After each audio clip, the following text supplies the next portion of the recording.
राधारानी हे श्यामा प्यारी,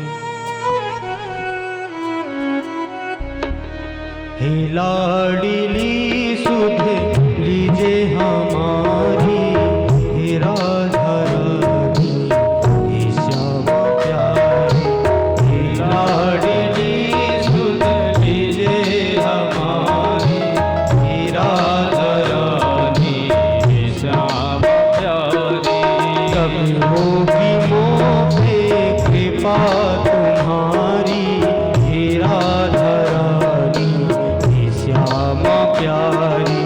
कब होगी मोह पे कृपा तुम्हारी, हे राधारानी हे श्यामा प्यारी। बोले राधा रानी सरकार की जय हो। बड़े भाव के साथ मीठी मीठी तालियों से सेवा करते हुए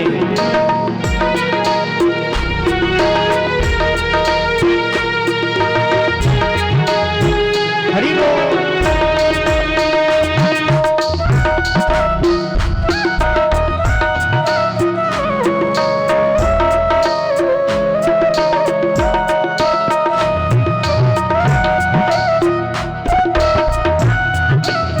बड़े भाव के साथ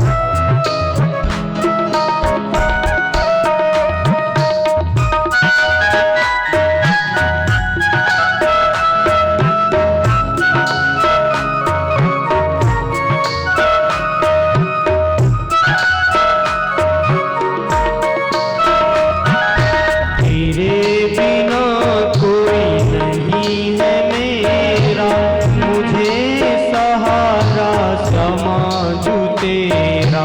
तेरे बिना कोई नहीं है मेरा, मेरा सहारा समाजू तेरा।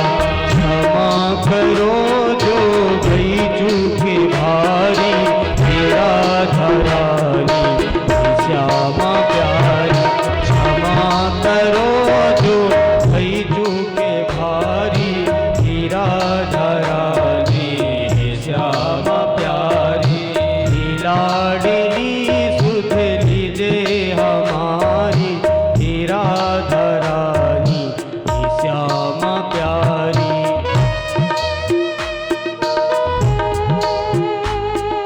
बोली माँ के बिहारी लाल की जय हो।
भगवान की जय हो।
हरि सरकार की जय। श्री राधा रानी सरकार की जय हो। भागवत भगवान की जय हो। जय जय श्री श्री राम राधे, जय जय श्री राम राधे, जय जय श्री राम। राधे।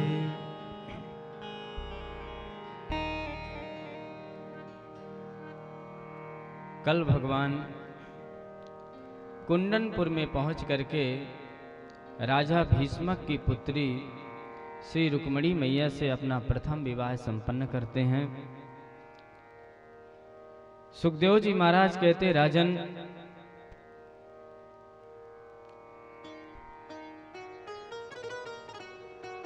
श्री रुक्मिणी मैया के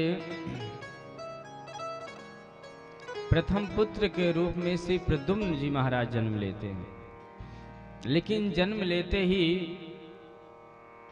एक राक्षस था जिसका नाम संभरासुर था। वह भगवान श्री कृष्ण के पुत्र को हरण करके ले जाता है और समुद्र में डाल देता है। समुद्र में डालने के बाद एक मछली उस छोटे से नन्हे से बालक को अपना ग्रास बना लेती है। फिर वही मछली बाद में उसी संभरासुर के रसोई घर में गई।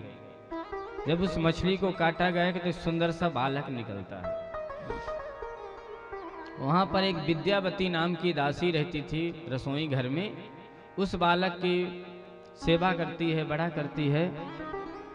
बाद में नारद जी आकर के बताते हैं विद्यावती से कि देवी, जिसकी तुम इतने दिनों से सेवा कर रही हो पुत्र मान करके,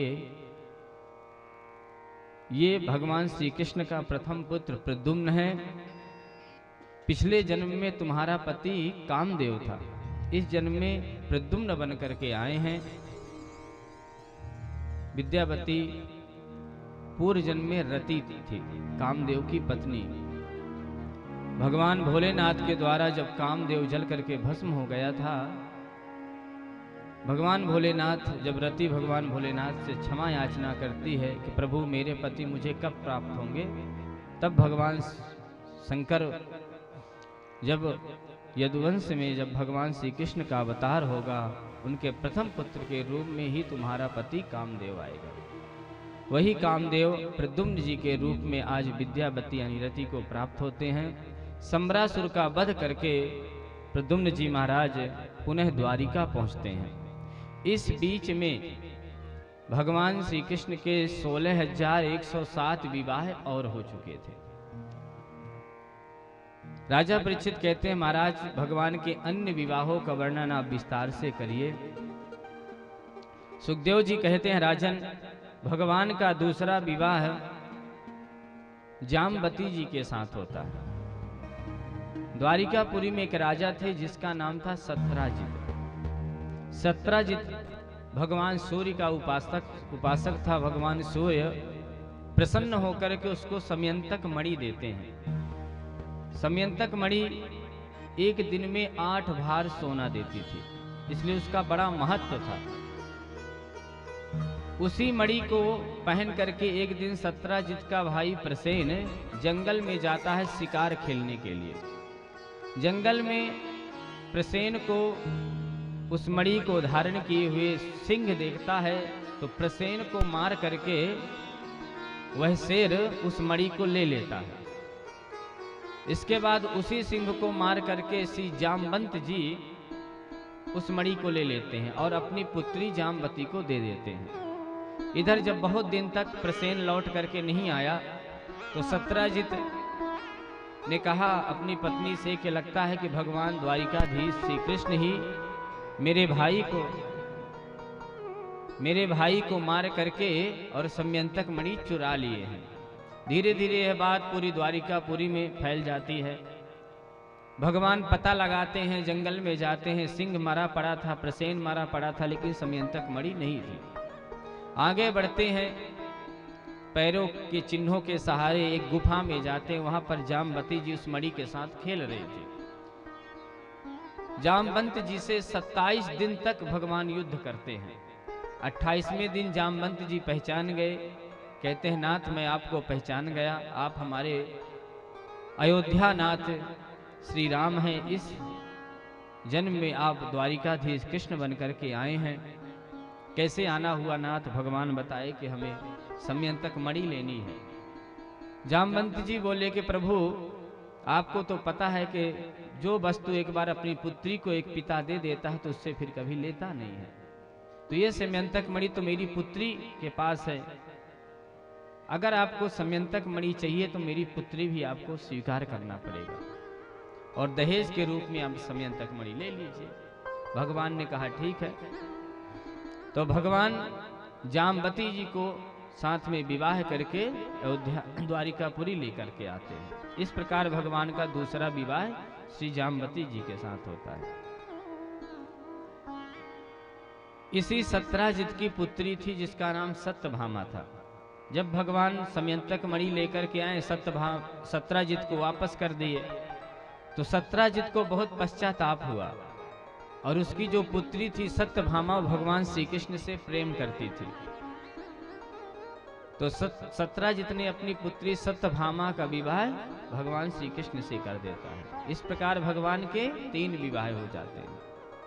भगवान का चौथा विवाह है, एक बार भगवान हस्तिनापुर घूमने के लिए जाते हैं।